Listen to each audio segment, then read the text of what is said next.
trabalho de repórter, fui ouvir pessoas que entendem do tema, mas por uma curiosidade jornalística, uma preocupação cidadã. Eu fiquei muito assustado num primeiro momento com a força das declarações do general Mourão. Ele não fez um discurso, digamos, cuidadoso, um discurso do tipo: se porventura as coisas estiverem completamente fora de controle, o exército for chamado para ter um papel, ele pode assumir algum tipo de papel. Não, ele falou: não, do jeito que as coisas estão absolutamente descontroladas, talvez seja o caso de um exército, das Forças Armadas, fazer uma intervenção. E aí fazer essa intervenção, botar na cadeia todo mundo que está acusado de corrupção. Ou eles resolvem isso ou a gente vai resolver. Quer dizer, é uma coisa bastante incisiva.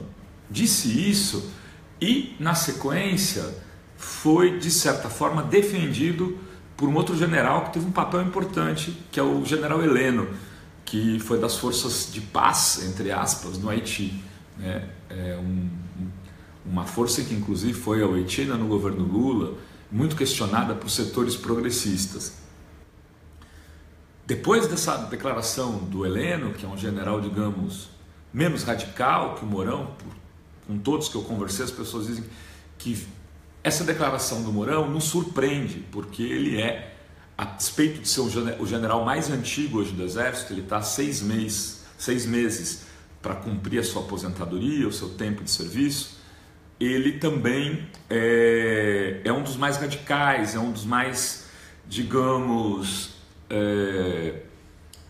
que defende a linha mais dura e a memória do regime militar. Você já tem aí duas linhas bem distintas. Primeiro, tem que fazer uma grande... acho que vale a pena dizer que as pessoas com quem eu falei fizeram uma distinção entre o clima no Exército e na Aeronáutica e na Marinha. Eles são distintos. Onde há mais um processo radicalizado é no Exército. E mesmo dentro do Exército, esse setor mais radicalizado, ele hoje não seria a maioria. Ele existe há muito tempo e também há muito tempo é um setor minoritário. Mas que no momento de aprofundamento da crise, ele pode ter ganhado uma força que essas pessoas com quem eu falei não tinham capacidade de medir ainda. Eles ainda estavam, digamos, tomando o pulso da situação. Então esse setor ele ainda é um setor minoritário. A questão é que nos últimos tempos, e aí nos últimos tempos mais do que do período do governo Temer, as Forças Armadas têm achado que têm perdido importância. O Ministério da Defesa ele oscilou entre momentos onde ele foi mais valorizado e momentos em que ele foi menos. Já no final do governo Dilma, havia uma insatisfação porque alguns programas que se consideravam prioritários para a soberania nacional pelas armas já estavam perdendo orçamento por conta da crise. Mas no governo Temer se intensificou muito. Um dos ex-ministros desse governo, dos governos Dilma e Lula, com o qual eu conversei longamente, ele me disse o seguinte: já há em muitos quartéis hoje o expediente é de segunda a quinta, não tem dinheiro para sexta.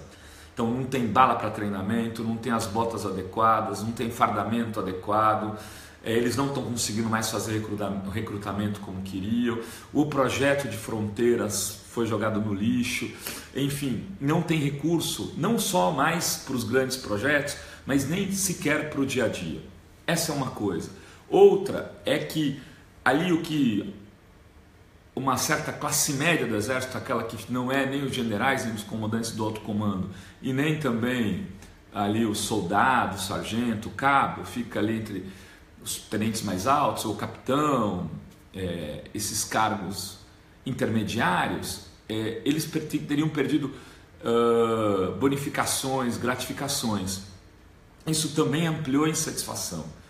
Na base, há um grupo muito ligado aí ao discurso do Bolsonaro, mas esse grupo ele não encontra eco no alto comando. Então, e na hierarquia militar, o alto comando é quem toma as decisões. Então, mesmo com essa base fortemente bolsomita, vamos dizer assim, isso ainda não seria uma grande preocupação.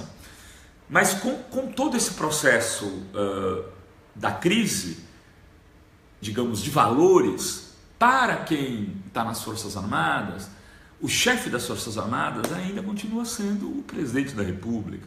E ele que representa esse processo. Então, junta-se a falta de recursos com queda de investimentos e de bonificações e gratificações. E a desmoralização completa do comando que é o presidente da República, que não é só um presidente impopular porque está errando na economia, mas porque é um grande corrupto e que tem utilizado de métodos absurdos do ponto de vista do entendimento desses segmentos de compra de votos de deputados para se manter no cargo, ao mesmo tempo não provém recursos para nós. Isso tudo criou as condições para que talvez o Mourão pudesse dar essa declaração e para que, né, o comandante Vilas Boas, que é o comandante das Forças Armadas do Exército nesse momento e que tem hoje um grave problema de saúde, uma doença degenerativa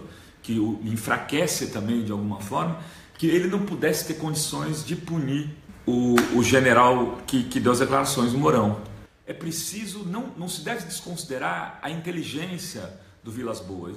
Ele é um estrategista nato.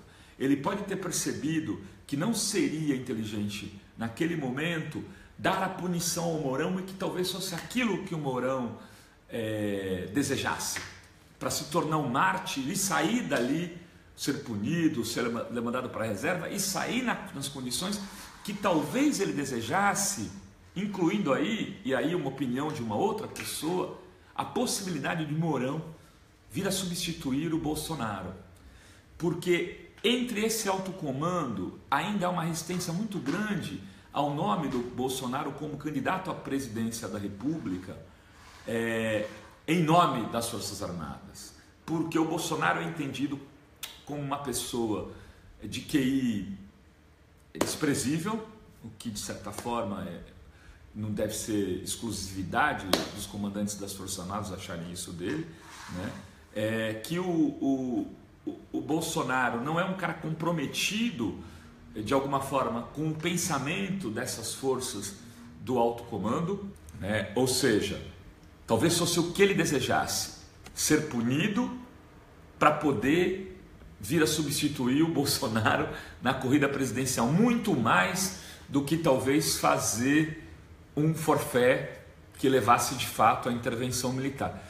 Uma outra pessoa me disse uma coisa que também deve ser levada em consideração. Quando as Forças Armadas querem fazer uma intervenção militar de fato, isso não é dito, isso é feito, né? As ações são muito mais objetivas. Os quartéis, eles conseguem produzir ações na calada da noite, ali, na surdina, né? Então, esse é um outro dado. Bom, de alguma maneira, isso não significa que há tranquilidade nas Forças Armadas hoje e que a gente não tem um problema de fato para ser administrado por civis. Meus amigos, ficamos por aqui depois de 1 hora de papo. Eu espero que vocês tenham gostado. Quero fazer mais, vou avisando sempre. Não consigo fazer todas as noites porque a gente sempre tem, nem sempre tem essa disponibilidade. Mas aí, em vez de firmar um horário, um dia, eu aviso com antecedência, talvez com um pouco mais de tempo. Dessa vez eu avisei 8 da noite, aviso logo na manhã, hoje, tal hora. E eu vou tentar também fazer isso às vezes. Assim, acabou de sair a pesquisa do Lula, abro 5 minutos, bate um papo, para a gente ver se esse tipo de interação produz aí também uma possibilidade de construção de conhecimento maior e vocês possam trazer textos, sugestões, temas para eu produzir artigos. É esse o nosso interesse aqui, fazer sempre um jornalismo mais abrangente, colaborativo e interativo possível. Tá bom, gente? Beijos a todos. Bom, aí você chegou no canal da Fórum, tá ali, inscreva-se. Você clica ali e se inscreve. Depois disso, tem um sininho do lado, você clica no sininho porque aí você começa a receber os alertas nos vídeos que a gente posta no canal da Fórum.